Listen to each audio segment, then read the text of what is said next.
Counselling साठीच, career guidance साठीच आलेला हा विद्यार्थी आहे. म्हणजे हे खूप माझे कलिग म्हटलं तरी चालेल. आणि त्यांनी हँडरायटिंग अनालिसिस साठी पाठवलं आणि ते बोलतानाच मला म्हटले की मला माझ्या मुलाच्या IQ वर शंका आहे, तर खरंच हा काही करू शकतोय का हे चेक करून मला सांगा.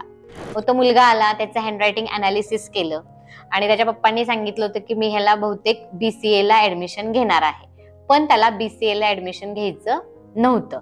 मग त्याचं अनालिसिस केलं, पण असं काही नाही की त्याचा IQ कमी किंवा असं नाही. तो चांगला इंटेलिजंट पर्सनॅलिटी, कॉन्सन्ट्रेशन त्याचं हाय लेवलचं होतं.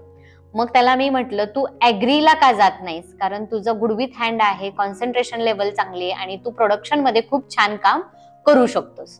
मग तू ऍग्रीला जर गेलास, ऍग्री झाल्यानंतर MBA केलंस, तर तू प्रोडक्शन लाईन मध्ये पण काम करू शकतोस आणि जॉब पण करू शकतोस, तुझी इच्छा. तो म्हणला हे ऑप्शन माझ्या लक्षातच नाही की ऍग्रीकल्चर सुद्धा हा पार्ट इतका छान आहे की जिथं मी कंपनी टाकू शकतो, प्रोडक्शन करू शकतो किंवा MBA करून जॉब करू शकतो.